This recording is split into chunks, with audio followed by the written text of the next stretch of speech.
Assalamualaikum warahmatullahi wabarakatuh. Perkenalkan, nama saya Julia Astuti dengan NIM 118110101. Saya berasal dari kelas PAI 5A. Di sini saya akan mempresentasikan hasil dari review skripsi yang saya ambil untuk memenuhi tugas mata kuliah metode penelitian kualitatif yang diampu oleh Ibu Andina Nurul Wahidah. Nah, Jenis penelitian skripsi yang saya ambil itu ialah fenomenologi dengan judul skripsi Upaya Guru PAI dalam Membentuk Akhlak Berkomunikasi Siswa SMK Negeri 5 Malang dengan nama peneliti Muhammad Kozinatul Asror, asal perguruan tinggi Universitas Islam Negeri Maulana Malik Ibrahim Malang, dan tahun terbit skripsi 2020.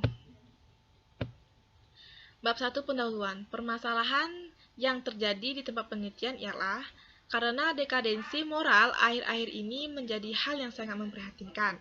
Nah, pada zaman sekarang, di mana kemajuan teknologi yang semakin tinggi dan semakin pesat itu tidak terkontrol, hal demikian mampu membuat penurunan moral bagi generasi muda bangsa saat ini. Nah, di mana mereka itu berada pada era teknologi yang semakin berkembang dan semakin maju dengan pesat, serta tanpa adanya perkontrolan. Sehingga mereka dengan mudah mengakses apapun yang mereka inginkan tanpa disaring terlebih dahulu.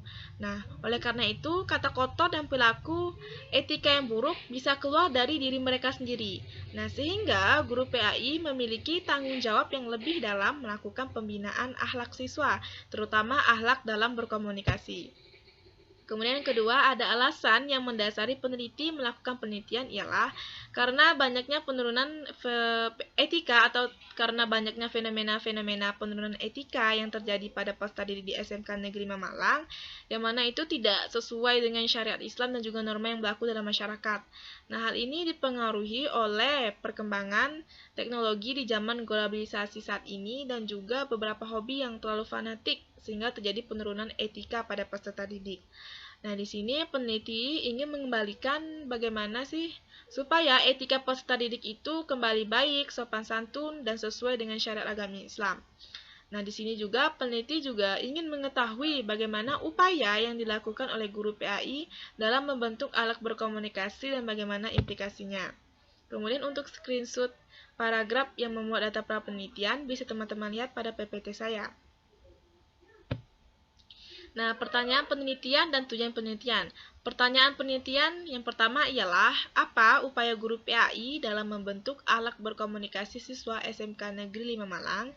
Yang kedua, apa implikasi guru PAI terhadap pembentukan akhlak berkomunikasi siswa SMK Negeri 5 Malang? Tujuan penelitian yang pertama, untuk mengetahui apa upaya guru PAI dalam membentuk akhlak berkomunikasi siswa SMK 5 Negeri Malang. Yang kedua, untuk mengetahui apa implikasi guru PAI terhadap pembentukan akhlak berkomunikasi siswa SMK Negeri 5 Malang.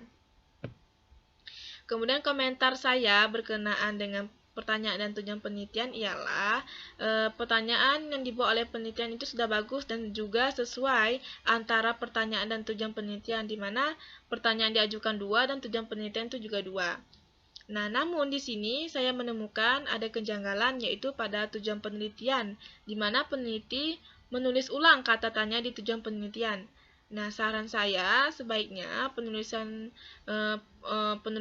kata tanya pada tujuan penelitian itu dihilangkan atau tidak ditulis ulang. Hal ini dikarenakan tidak sesuai dengan tata cara penulisan dalam karya tulis ilmiah. Nah, selanjutnya ada manfaat penelitian. Yang pertama, instansi akademik lain. Manfaatnya ialah agar mampu memberikan kontribusi akademik yang ada kaitannya dengan upaya guru PAI dalam membentuk akhlak berkomunikasi siswa di SMK, baik itu negeri maupun swasta. Kemudian yang kedua ada sekolah SMK Negeri Malang, yaitu untuk memberikan informasi dan pengetahuan bagi sekolah dan juga untuk menarik perhatian dan juga pertimbangan dari kepala sekolah agar bisa mengambil keputusan mengenai penerapan akhlak berkomunikasi di SMK Negeri 5 Malang. Kemudian juga bisa memberikan informasi dan pengetahuan bagi guru PAI maupun guru lainnya yang mengajar di SMK Negeri 5 Malang tentang penerapan akhlak dalam berkomunikasi. Nah, yang ketiga, peneliti lain. Nah, ini manfaatnya untuk sebagai referensi dan memberi informasi atau pengetahuan bagi peneliti lain ketika ingin melakukan penelitian yang berkaitan dengan upaya guru PAI dalam membentuk akhlak berkomunikasi. Nah, komentar pribadi saya berkenaan dengan manfaat penelitian yang ditulis oleh peneliti ialah manfaat penelitian yang telah dibuat tersebut sudah bagus dan juga sesuai dengan isi dari materi skripsi yang dibuat. Nah, namun seharusnya peneliti itu mencantumkan manfaat secara teoritis dan manfaat secara praktisnya. Nah, selain itu juga manfaat secara teoritis yang tadi tidak dicantumkan oleh peneliti, seharusnya dicantumkan oleh peneliti. Misalnya, peneliti itu bisa mencantumkan manfaat teoritisnya berupa dapat memberikan sumbangsi ilmu pengetahuan yang ada kaitannya tentang upaya dalam memperbaiki akhlak berkomunikasi siswa. Nah, kemudian juga manfaat secara praktis itu peneliti bisa menambahkan manfaat yang ditujukan bagi masyarakat. Kenapa masyarakat perlu ditambahkan? Karena judul yang diambil oleh peneliti ini berkaitan erat dengan masyarakat umum. Jadi bisa memberikan sumbangsi bagi masyarakat umum tentang upaya yang bisa dilakukan guru PAI itu dalam membentuk akhlak berkomunikasi bagi peserta didik. Nah, kemudian bab 2 ada kajian pustaka. Yang pertama ada landasan teori atau kajian pustaka. Nah, di sini bisa teman-teman lihat pada PPT saya.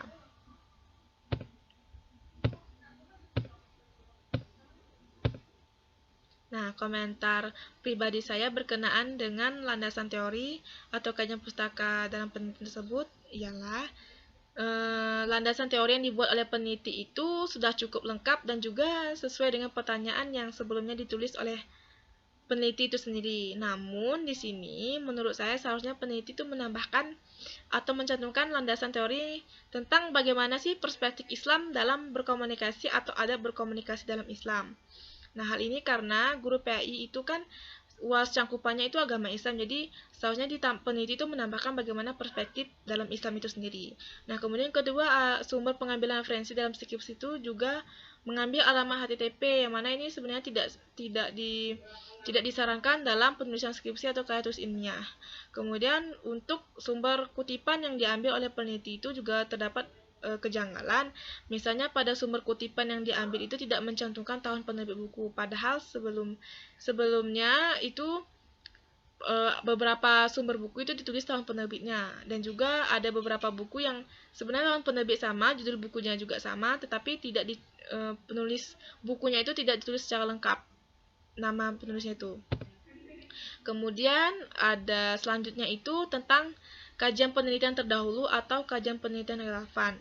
Nah, kajian pada skripsi di atas, penulis itu hanya menuliskan kajian penelitian relevan, yang mana tidak hanya terjadi di SMK Negeri 5 Malang saja peristiwa ini, namun dia ada terjadi di Torjun Sampan Madura itu ada kasus yang mana terjadi penurunan etika atau penurunan akhlak dalam berkomunikasi antara guru dengan siswanya, yang mana siswa itu menganiaya gurunya sendiri. Itu terjadi di Torjun Sampan Madura, yang mana siswa itu menganiaya gurunya yang bernama Ahmad Budi Cahyono hingga meninggal. Yang mana Ahmad Budi Cahyono ini guru yang mengajar seni rupa di SMA Negeri 1 Torjun Sampan Madura. Di sini siswa itu menganiaya gurunya hingga meninggal hanya karena gurunya tersebut menegur siswa tadi, yang mana siswa tadi ini bermain dan juga mengganggu temannya sedang fokus belajar. Nah, di sini kan nampak jelas bahwa tidak adanya komunikasi akhlak yang baik antara guru dan siswanya. Kemudian komentar pribadi atau komentar saya dari kajian penelitian relevan di atas itu sebenarnya sudah cukup menjadi bahan acuan bagi peneliti untuk melakukan atau mengangkat judul penelitian skripsi.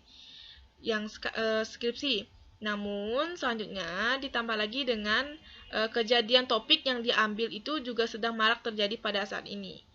Tapi, alangkah baiknya peneliti itu menambah atau menyertakan kajian penelitian terdahulu. Nah, dengan penulis itu menambahkan kajian penelitian terdahulu, maka akan semakin bagus dan lengkap skripsinya.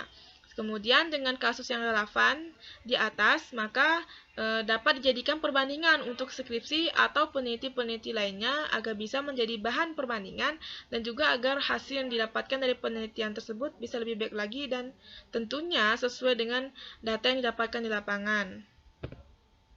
Nah, bab 3 metode penelitian. Nah, pendekatan dan jenis penelitian. Pendekatan penelitian yang diambil itu berdasarkan screenshotan paragraf yang pada skripsi yang saya ambil itu menuliskan pendekatan penelitiannya ialah pendekatan penelitian kualitatif. Namun pada jenis penelitiannya itu tidak disebutkan secara jelas apa jenisnya. Nah, menurut saya itu seharusnya penulis itu menyertakan atau menjelaskan tentang jenis penelitian yang digunakan dalam penelitian tersebut. Jadi harus jelas apa jenis penelitiannya. Jenis penelitiannya apakah termasuk dalam fenomenologi, biografi, studi kasus, atau etnografi.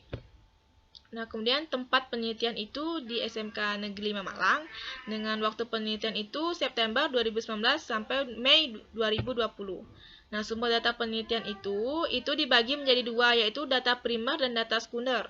Data primer itu dilakukan dengan cara wawancara dan juga observasi. Nah, wawancaranya dilakukan dengan beberapa narasumber. Nah, salah satunya itu dengan Agus Supriyadi Wakakurikulum. Untuk lebih jelasnya lagi, teman-teman bisa lihat narasumber yang jadikan narasumber dalam penelitian tersebut, bisa teman-teman lihat di PPT saya. Kemudian yang kedua ada observasi. Observasi yang dilakukan oleh peneliti itu dilakukan pada tanggal 4 Desember 2019 hingga 17 Maret. Nah, rinciannya bisa teman-teman lihat pada PPT saya. Kemudian yang kedua ada data sekunder. Nah, data sekunder ini berupa arsip dokumen SMK Negeri 5 Malang. Kemudian ada teknik dan instrumen pengumpulan data. Teknik pengumpulan data yang pertama itu ada teknik observasi, yaitu instrumennya checklist. Yang kedua teknik wawancara, itu instrumennya pedoman wawancara, seperti peneliti itu menyiapkan beberapa pertanyaan yang diajukan kepada narasumber. Kemudian ketiga ada teknik dokumentasi, itu ada dokumen SMK Negeri 5 Malang dan juga foto. Kemudian pertanyaan peneliti. Nah, pertama apa upaya guru PAI dalam membentuk akhlak berkomunikasi siswa SMK Negeri 5 Malang? Teknik pengumpulan datanya itu ialah teknik observasi, wawancara, dokumentasi. Nah, instrumen atau alat pengumpulan datanya itu berupa lembar observasi atau checklist, pedoman wawancara, foto atau dokumen. Kemudian yang kedua, apa implikasi upaya guru PAI terhadap pembentukan akhlak berkomunikasi siswa SMK Negeri 5 Malang? Teknik pengumpulan datanya itu teknik wawancara dan kemudian ada teknik observasi dan dokumentasi. Nah, untuk instrumen atau alat pengumpulan datanya itu pertama ada pedoman wawancara, lembar observasi atau checklist, foto atau dokumen. Kemudian ada teknik pemeriksaan keabsahan data, itu penguji pada data skripsi di atas itu menggunakan pengujian credibility atau kredibilitas data. Kemudian ada teknik analisis data yang digunakan oleh peneliti itu ialah model analisis data Huberman dan Miles. Kemudian aktivitasnya itu dilakukan dengan cara pengumpulan data melalui observasi, wawancara, dan dokumentasi saat melakukan penelitian, kemudian mereduksi data. Kemudian ada reduksi data, yaitu pengolahan dan diambil yang pentingnya saja dan cocok dengan fokus masalahnya. Kemudian ada penyajian data, kemudian ada menarik kesimpulan yang mana dilaksanakan dari awal hingga data yang diperoleh tersebut. Nah, kesimpulan di sinilah hasil terakhir berdasarkan apa yang didapat oleh peneliti selama melakukan penelitian.